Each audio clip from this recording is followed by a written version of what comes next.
So kay sugmat na sa atong UTI mga inday, paminaw mo maayo diri mga inday kay mauni ang mga natural remedy para sa UTI mga inday ug daghan pag mga klaseng sakit ang pwedeng ma-benefits ani niya mga inday, aning mga natural remedies nga makita ra nato sa atong palibot mga inday, which is mauni ang kalabo ug ang liso sa kamunggay.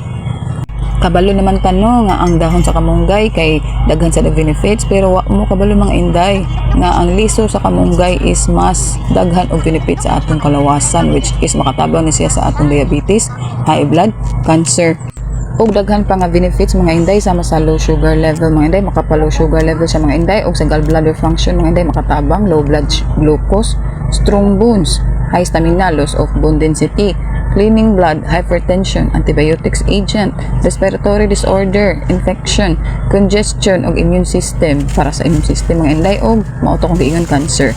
Dayon, napud siya dietary fiber mga inday, niacin, vitamin B, vitamin C, vitamin B12, calcium, iron og napud siya anti-inflammatory properties. Based lang kana sa akong pag-search guys sa mga health benefits sa buto ng malunggay guys, o tanan guys na ay kalimitan guys, so careful sad ta sa paggamit guys. So pwede mahimo inyo pud nang i-search guys kung unsay dapat or unsaong paggamit sa buto ng malunggay guys. So akong na-search pud guys sa mga taglang pag-uog tips gamay nga dapat ko na paggamit sa buto ng malunggay guys kay isa ra gid sa isa ka adlaw, pero sa isa ka post gaingon ko siya didto nga di ko na malagpas sa 5 ka buto ang imuhang mainom. So mas prefer ta sa isa na lang no kay para sure no nga di ta madaot no, kay kung kuan ko no malapas pud ta og inom sa 5 basin kanya ko no og magsuka-suka or magtae-tae makalitan na to ang tiyan ba guys. Okay, so maura pud na no, o sa kanang mga kondisyon nga grabe jud kaayo no, dapat sa kuno nga mo consult sa mudaan sa inyong doktor no kung pwede ba mo take ani ana kung okayhan ba siya sa doktor. Pero kita kay dito ra man tag inom no herbal mo na siya, murag dili ra man na daot makadaot ang tanang herbal. Para sa kuha lang na no kay herbal man na gikan man na sa Ginoo, so gihimo na niya kay para makatabang sad sa atoa. Okay, og proceed ta diri sa oregano guys, diri sa kaning kalabo guys, daghan sa kayo ni siya og kanang health benefits sa atong kalawasan guys. Naa na siya similarity sa kanang buto ng malunggay guys. So ang giingon diri sa akong search guys nga ang oregano kuno guys or ang kalabo makatabang kuno siya sa atong digestion, sa atong tiyan, mga problems sa atong tiyan like kalibanga or kuan, basta maka-aid siya sa digestion. Dayon mao to no kung maglisod og kalibang para mo normal maka-reduce kuno siya og inflammation, maka-boost pud siya og immunity and even fighting infections.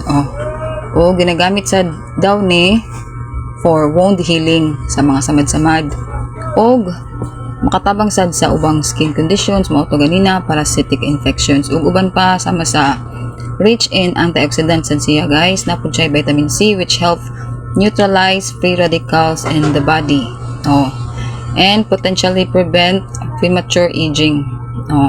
Ay makatiguang naman tano, so mo prevent sad siya gamay no. Number 2 guys, anti-inflammatory sad kuno siya guys, anti-inflammatory properties. Dayon 3 mo to ganina may aid digestion like bloating and stomach problems. 4 may boost immunity kay kung iusa kuno ang anti-inflammatory properties ug ang antioxidant, so resulta kuno siya og kanang contribute kuno siya og stronger immune system sa imong lawas. So dili na kay ka magsakit-sakit mo kay mag-fight man siya. Number 5 may help fight infections katong UTI, sama na mga ingon ana nga bacteria guys, E. coli bacteria.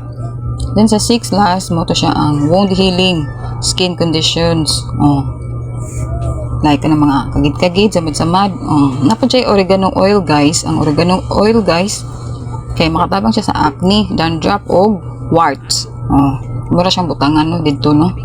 Pero napoy other benefits diri guys nga giingon nga sa ilang studies maka-manage pud kuno siya og high cholesterol, arthritis and even cancers. So I don't know no unsa na mga kansera no kay daghang cancer no kasi klase, pero makatabang sa kuno siya guys. So akong pakapin guys nga ang oregano sad kuno guys pwede sad siya isagol sa pagkaon guys, sa mga dishes o sa pizza sa kanang even sa restaurant ko no guys, ginagamit ko nila ang oregano guys pang plating sa babaw sa ilang pagkaon. Pizza mo na to, basta mga sa dishes, side dishes, pwede ko no kayo. O mausa lang to ako ang content karon guys. Salamat sa pagpaminaw sa akong video.